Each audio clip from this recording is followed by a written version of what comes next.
Hey, welcome back to Hoops and Hot Takes, the podcast about Thunder basketball. That's supposed to be about Thunder basketball. It's supposed to be about Thunder basketball, but we do videos about whatever now. We're working on it. Hey, I like your hoodie. Oh, yes. That's pretty cool, isn't it? Pretty dope. One of a kind, except for the one I have that says Hoops and Hot Takes, in the hopes that somebody on the street will walk by and say, hey, what's that hoodie from? You can't really read the words. I should have got them in not white. I just realized this. Now I'm pretty sad. Well, you should have added a stroke. Well, you know what, Matt? I'm not perfect, dude. I'm sorry. But yeah, so we're back. We're going to talk about some Thunder basketball, if that's okay with you guys. What is this, pod number 4? Pod number 4. So we've made 4 of these. I definitely thought we were going to stop after 1, but we made 4, so good on us. Look at that. We're committed. But yeah, Thunder basketball has been kind of through some stuff recently. It has. Last time we talked, we were finishing up the Rockets game, but since then we've had 2 more games. Monday, today is the 10th, by the way. We're about to watch the Portland game, do a reaction to that. But Monday, February 6th, the Oklahoma City Thunder played the Golden State Warriors. And that went poor. Not a good game. Klay Thompson, whatever we did to you, whatever was said to you by Thunder fans or players, I just want to apologize, dude. I'm sorry. I don't know what it is. You don't have to light us up for 60 every game. 42 points, 3 rebounds, 1 assist. Did he miss a shot?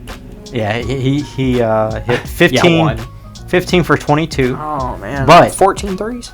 He hit 12 threes out of 16 attempts. Like I said, dude, I'm so sorry. For what? Maybe it's the colors. He just doesn't. I don't know, but every time he plays, he could break both legs in one season. Or tear an ACL twice. Yep, and he would still light us up for 70 plus. But hey, good on you, Klay. Good on you, Golden State. You got a great player. All that being said, I'm gonna go ahead and preface this once again, like I do every podcast. I did not get a chance to watch these games, so I know it's like, hey man, this is a Thunder podcast. By the way, I didn't watch any of them. No, it was a late game. Give me a little bit of your take. What happened? Last 3 games have been late. They've all been West Coast. Well, I say last 3, including tonight's. Well, I think Klay kind of told the whole story for us. Really, yeah. So is there anything on the Thunder that stood out to you, though? Except for the 26-44 third quarter beatdown? We were leading in the first. Yeah, unfortunately, Shea was even a little slow that night. He probably took it all out on the Rockets. Yeah. Definitely, he shot 6 for 16. This is the game that Steph was out, correct? Yes. Okay, sorry. Even worse. Yeah, we don't have an excuse. 6 for 16. 3, no turnovers. Never mind. But he finished with like 20 something. He finished with 20. 20? Okay, all right, yeah, because he had like 10 free throws. Yeah, 20 points, 0 rebounds, 4 assists, 0 steals, 0 blocks. Yeah, 6 for 16. That's uncharacteristic. Yeah, bad game from him. Bad game from everyone, really. Yeah, that's tough. You have those from time to time, especially against Golden State if you're a Thunder fan. Golden State, I constantly just want to beat Golden State just because they've beat us. They've cooked us so many times. But you know what? And one day. Yeah, as soon as you think they're on the downhill slope of slowing down, and they kind of are, no doubt. Yeah, oh yeah, definitely compared to what they were a couple years ago. Against us, that's what I'm meaning. Oh yeah, no, it doesn't exist. So they turned into 2016 finals. Oh yeah, so. Kevin Durant actually suited up for them. Yeah, and hooped on us. But yeah, that happened. Yep. And then another big game happened. Something big around the league in general, I guess. The Oklahoma City Thunder played the Los Angeles Lakers at home. Yep. And a man named LeBron James broke the all-time scoring record. So let's give him his flowers. LeBron, I'm going to be honest, not a big fan. I haven't been a big fan in a long time, but I have grown to respect you, and I appreciate everything you've done for basketball. So thank you for that. Same. It was very impressive to watch. And by watch that, I mean see that on Bleacher Report when I woke up. This is a late game. Yeah. This is definitely the one game I wish you would have watched. Which, understand, this whole week of games have been 9 o'clock. That's, crazy for us. I've been in, And so... Well, crazy for some people. Yeah. So, we don't really stay up for the late ones. I do when I can. But this game was special in a lot of ways. Obviously, LeBron. That's the biggest highlight from that game. But who walked away with the win? The Oklahoma City Thunder. That's right. Future dynasty. We ruined that night for him. I know. That was awesome. That made my night. That made my year, winning that game. Just because, LeBron got his flowers. Yeah. But we showed on national television to one of the most watched games. Yep. No, probably the most watched game of the year. And won. Yeah. Yeah. And guess who showed out? Shai Gilgeous. And Jdub. And Jdub. Yeah, I said to you last pod, like, I was so worried about how the Thunder was going to look this night. Mm. You know, because that's a lot. They came in and cooked. That's a lot of pressure for a young team like them. Yeah. And so for them to come in to the Crypto.com arena, and what was it, the Crypto Center?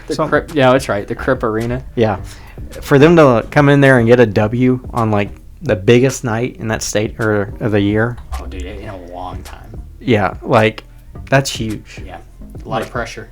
I know the Lakers are not that great, but yeah. Again, you have so many people watching that game. Yeah. And you thought LeBron was going to run us out of the building, but SGA absolutely cooked that whole team. Yeah. Jdub played fantastic in every... What the heck? Jalen Williams, Will had 14, 7, and 7. Yep. And this explains the tweet that I saw afterwards that somebody tweeted a picture of Will. And this is the only context I had, and it said, F this guy. And I was like, what did he do? It was him cheesing. But he was just cheesing, bro. I mean, absolutely smiling. So apparently he just locked down AD or just played very well. He outplayed AD. Yeah, which is impressive. Yeah. Jdub, 25. Josh Giddey, 20. Yeah. And then Isaiah Joe, 15. Mike Muscala, rest in peace. And by rest in peace, he's on the Celtics now. Yep. 16 points. And that was a good memory. Yeah. Trey Mann didn't finish with anything. Played 5 minutes. Yeah, sadly. But that's overall good showing, man. That's great. It was... I hate not to have seen it. I know. It was special.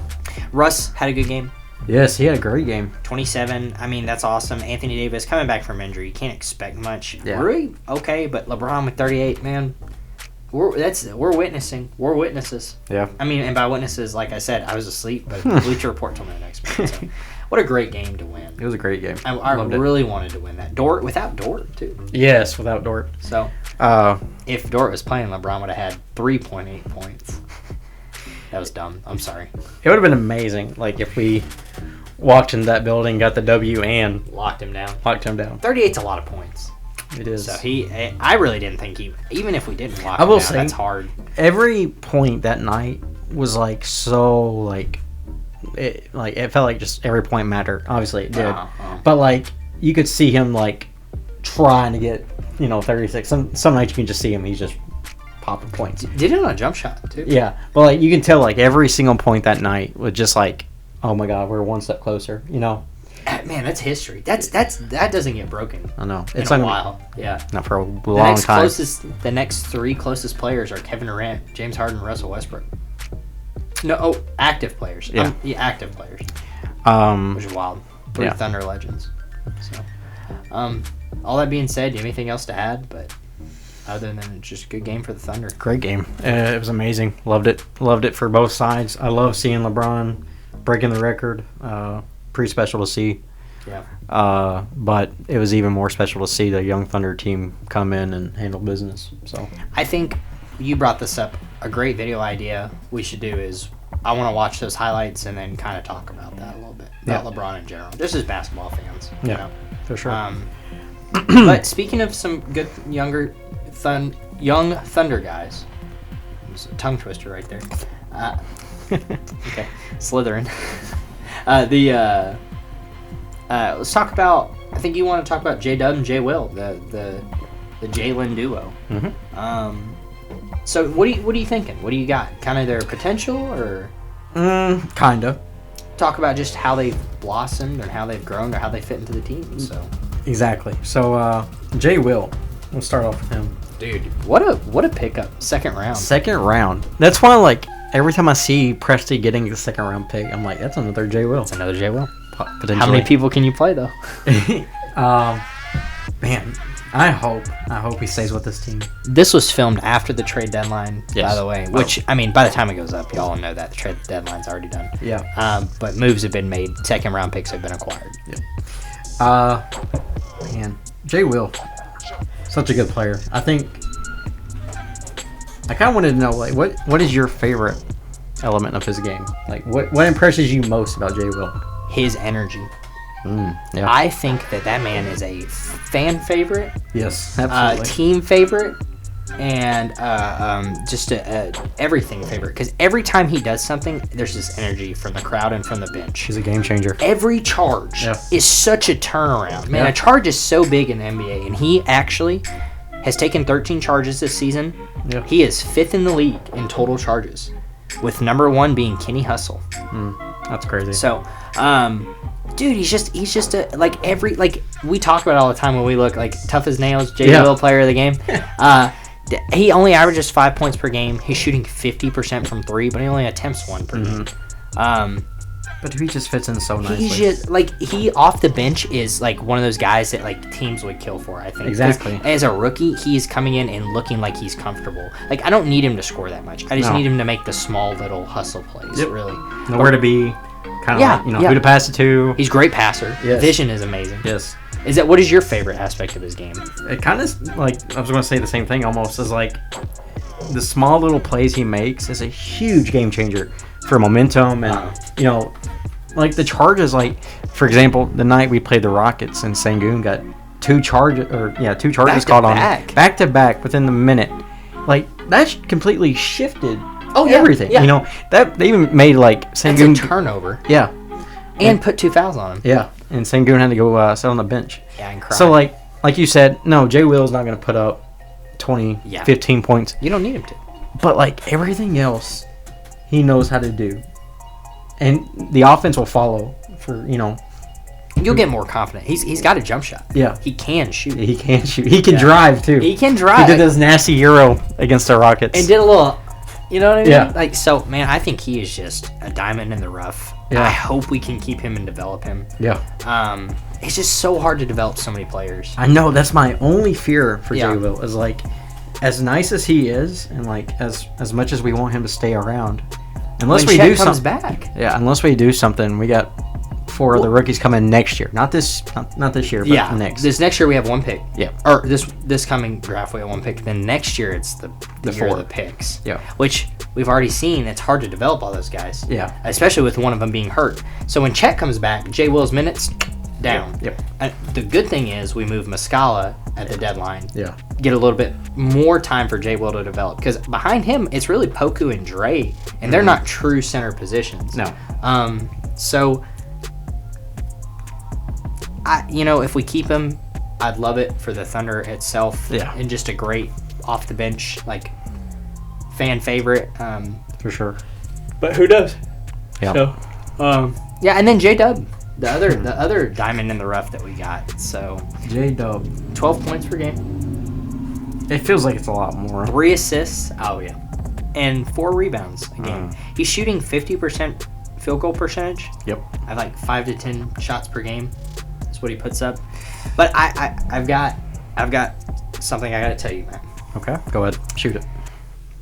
This is a fear of mine. Ooh. I have a fear about Jdub. I have a fear about some other Thunder players too. Okay. I'm afraid we are drafting too many do-it-all guys. And the fact that we're doing that, nobody will ever be able to do anything very good, but everybody will be mediocre on every aspect. Wow. What do you think of that? I did not think about that. Yeah, no. Okay. And so let me this is why I bring this up. Yeah. Josh Giddey. All around pretty good. Mm-hmm. Passing probably the best. I think Giddey's one of the players that has like a role to find. Absolutely. Jdub, all around pretty good. But he's not a shooter. It's not a pull-up shooter. Yeah. He's a driver, athletic. Even then though, he's not. I mean, he's the best. The best part of his game, I think, is his driving. He's okay passer, okay defense, or good at all of those things. But he doesn't excel in any of those. Ousmane Dieng, pretty good defender. Overall, pretty good in every sense. Yeah. But nothing really sticks with that. We did that with Baisley. With Poku, kind of, I guess. Like, Poku really, I mean, his height, like, he's kind of a demigod thing, but he's not really good at one. He kind of, yeah. I don't know, Poku's a little bit of a stretch. But I just don't want this team to be full of guys. I definitely see what you're saying. Okay, I'm glad you For sure. because it's like we're drafting these positionless guys that can do everything, but then we're leaving out the people who are, man, this guy's we know he's going to come in and be a light out 3-point shooter. Like Trey, I'm not going to say Trey Man's, I think Trey Man's our shot creator, but Trey Man doesn't, like, he's not a spot-up shooter. Yeah. He's a dribble. Like, he can do everything kind of okay. People are going to go look back and say, no, these guys have roles. Yeah. But I'm afraid that Presti's looking to hit on these guys that are just overall good at everything. Yeah, Presti's trying to go away from the roles. Yeah. I feel like he's trying to fill, 5 point guards, Yes, 5 centers, yes, 5 small forwards, Yeah. And that definitely, it's a high-risk thing, and I don't know. I didn't think about it like that, though. And it might not be a bad thing at the end of the day. All these guys might develop into something great. But that's what I'm curious about. Because Jdub, I think, is the best example of do it all, can do it all. Yeah. Very high IQ. Mm-hmm. Doesn't play like a rookie. But I'm afraid he's just not going to be... Yeah. His, Yeah. Jdub... Because he can't play point guard. I mean, he can, but when he goes off the bench, like... Yeah. I'm going to be honest, I think that when he's running the point... He's the main guard on our team. I feel like the offense stalls.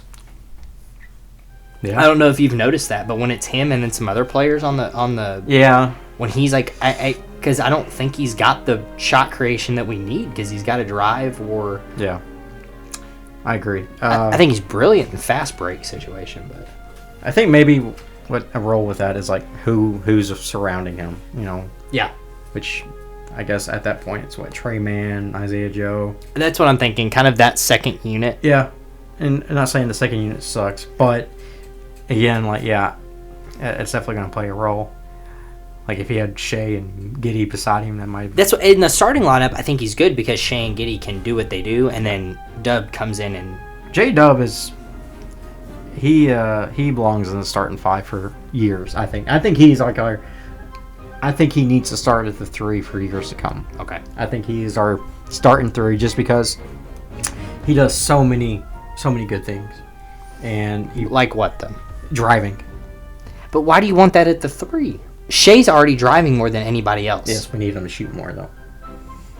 So you're saying you'd rather Shea develop into a shooter and Dub be like the driving presence at the 3? Yeah. I feel like the 3's evolved to a point to where you have to be more of a shooter at the 3. That's my opinion. Yeah. I'm not. I mean, I'm arguing with you in the sense of like, I feel like Jdub works well in theory, but I don't know if he works well in practice. I don't know. Maybe that sounds bad. I'm tired of seeing the left-handed drives with the put up, and they work. Yeah. I mean, listen, this is not a Jdub hate letter. Like for me, this is not a. Yeah. I like this guy has potential through the roof, and I see it. I just hope it doesn't become too many things spread out and not enough of let's get good at Yeah. And if he does get everything really, really good, that'll be great. But go ahead. I'm sorry. So you see him as a driver and a cutter because that's what I wrote down. I think he's one of the best driver and cutters on the team. I think that's his role, right? That is the thing he does best. I say his role, but that's definitely what he does best. Yeah. And I see a lot of happening when he does drive. I mean, that just leaves open shooters and other things, and like I feel like that's what we need him to be almost, and that's his role. That's just kind of my opinion, though. But do you think he's rookie of the year? It's close. You really close? Really? Yeah, Behind Polo and probably Benedict. But how close? I don't really know the stats for the other two, so. Okay, all right. We can do now. I'd like to look at. I think a good video idea that you brought up would be like, who's your picks right now for those positions? I think he is definitely third on the ladder. I think he's a great rookie. I think he plays well above his years in that sense. That's just a concern I have. We'll see. He's plenty of time. He's young. He's only 15 years old. Yeah. How old is he actually? I was joking. He's a little older because I think he was a sophomore. Who, Jdub? Yeah. 21. 21, yeah, 21. Just like Savage. 21 Savage. So. Yeah, do you have anything else on that topic? Did you want to touch base on anything else there? No, that's about it. What are your thoughts on those two? Yeah, so those are my thoughts. Hopefully, it proves me wrong. Jdub becomes the greatest player of all time. As a usual tradition on Hoops and Hot Takes. Yes. We like to end it on hot takes. Hot takes. Says it in the name here. On our, our hoodies. By the way, if you want one, yes, please go buy one. We don't have a place where you can buy them, but if we get enough interest, maybe we can find something out because these are hard. They are. I promise. Yeah. So, but go ahead. Yeah, Matt, do you have a hot take you would like to share with the audience and myself? Yes. I'm going to not act surprised this time because every time we do a hot take, I go, ooh. I kind of got a handful of hot takes, but I'm not going to do that. You can do 2. I'm going to do 2. Okay. They kind of lean into the other. I'm not gonna say ooh this time. And people are going to think I am so stupid. But this is just a hot take. That is not a good way to start your hot take. This is a hot take. Go ahead. The first hot take is... Go ahead, just do it. Do it. Get it over with. Rip the Band-Aid off. The Dallas Mavericks could beat the Phoenix Suns in a series. I almost said ooh. My face was weird. Okay. In a playoff series, I believe. Wait a minute. I just remember they got Kevin Durant. Yeah. Yeah. Okay. Wow. Yeah. Okay. That's a hot take. That's a hot take. I believe it's done. But this is my second hot take. I do not believe the Phoenix Suns are a super team.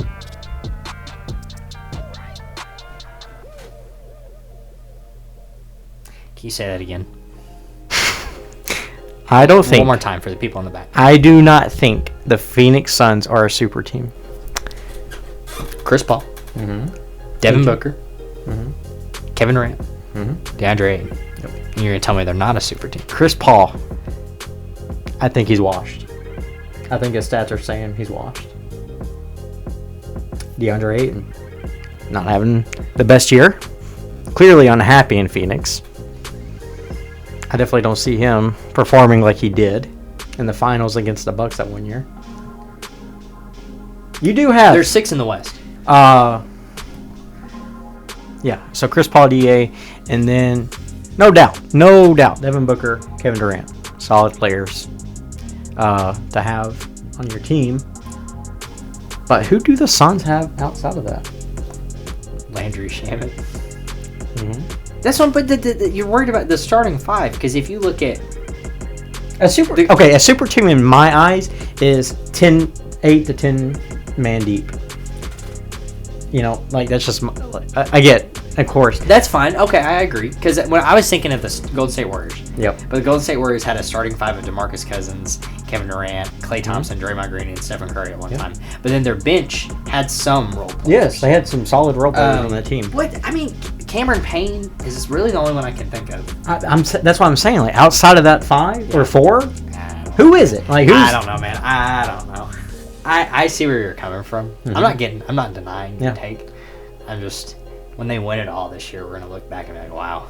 They probably had the best chance. This will be their last year to win it all.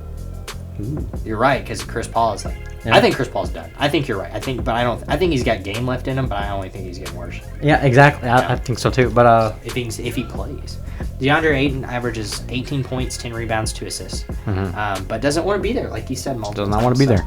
Interesting hot take, Matt. Yeah. So that's kind of just my thoughts on the Phoenix Suns situation. Obviously, still a great team. Kevin Durant makes any team better. Exactly. They could work it out, yeah. But outside of those 4, excuse me.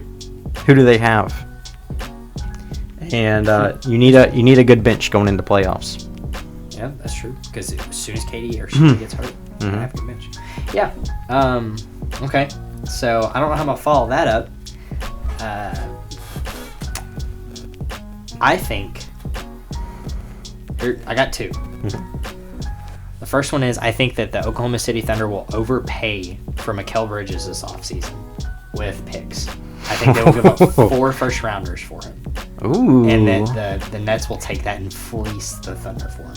Not that I don't think Mikal Bridges is a good player. I think 4 first-round picks is too high of a price for him. Mm-hmm. But I think we'll pay it. Just because Presti's ready to make something. Because we have to get rid of him somewhere. He's ready to make some game. Yeah. So I think that'll happen. And my other hot take is that Luka Doncic will be the next superstar to ask out. Wow. Because Kyrie's gone. This summer? As soon as Kyrie's gone, he's going to ask out. You think he'll ask out this summer? Yes. He has a couple years left on his contract, but I think he will ask out as soon as Kyrie leaves him. So I don't know if that's a hot take because I think everybody knows Kyrie's leaving, but it's more of the Luka. Yeah. I really do think Luka will want out. That would shock. I I would pay everything. No, I'm just kidding. I love Luka's game, man. It's so good, but I can't have him complaining all the time. Who has the bigger trade package, Luka or Victor Wembanyama? Luka Doncic. Dude, I'm telling you, because Vic is like generational. Yeah. I think. But Luka's proven. But Luka's proven to be generational. You know what I mean? Yeah. So yeah, those are my takes. If you have hot takes, leave them in the comments. Please. We would love to read them. Yes. Even if you're my mom watching. Leave a hot take about something. Yeah. If you know what that means.